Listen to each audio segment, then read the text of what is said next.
Forkopimda Kota Makassar. Pembatasan aktivitas keluar masuk di Kota Makassar berlanjut selama seminggu, mulai 28 Juli hingga 3 Agustus. Sebelumnya, pembatasan untuk menekan penyebaran COVID-19 ini berlaku selama 2 minggu, 14 hingga 27 Juli. Kasus positif kita harian itu sudah mulai menunjukkan penurunan, ya. Mulai penurunan di mana kurang lebih 10 hari terakhir ini itu sudah tidak ada angka positif lagi yang 3 digit atau di atas 100. Semua sudah di bawah. Bahkan kemarin 60, kemarin dulu 60, sempat lonjak lagi 73, tapi sebelumnya bahkan pernah 31, ya. Sehingga kalau kita rata-ratakan sudah menjurus masuk di angka kurang lebih rata-rata 50. Ini satu hal yang kita syukuri.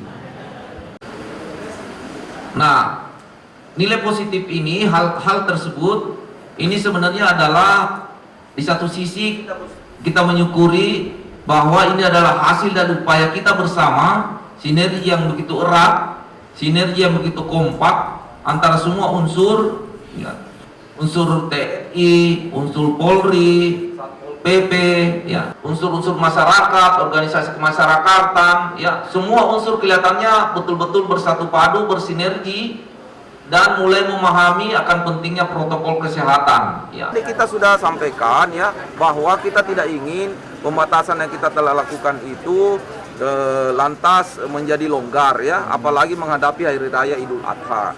Oleh karenanya pembatasan di perbatasan kita akan lanjutkan dulu karena kita tidak ingin terulang nih. Sebagaimana di PSBB 2 kali menjelang Lebaran dilonggarkan, akhirnya apa?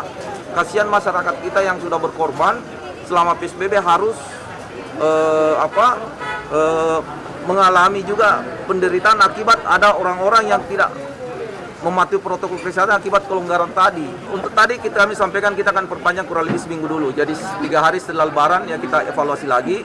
Ya, apakah tingkat kepatuhan itu sudah bagus, masyarakat yang mau Kota Makassar itu sudah baik, ya baru kita lihat apakah sudah bisa dilakukan pelonggaran atau tidak terkait dengan pembatasan.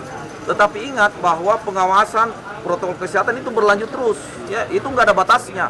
Itu terus-menerus kita lakukan sampai terbentuk suatu kebiasaan baru warga Kota Makassar bahwa protokol kesehatan itu merupakan kebiasaan mereka, ya bukan lagi hal yang harus kita paksakan, bukan lagi menjadi hal yang harus ada petugas baru pakai masker, ya.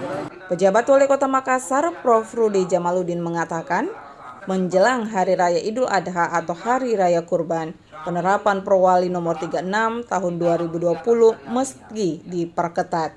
Mengingat evaluasi Perwali selama 2 pekan ini, tren penyebaran COVID-19 semakin menurun. Prof. Rudi menjelaskan berdasarkan data tim epidemiologi Kota Makassar, peta pertumbuhan harian kasus positif COVID-19 sudah mulai menunjukkan penurunan. Hal itu terlihat angka reproduksi efektif corona memasuki angka 0,9. Sehingga ia meminta seluruh petugas terkait tidak lengah dalam pengawasan dan penindakan. Ia berharap pengertian masyarakat akan keterbatasan masyarakat dalam merayakan hari raya.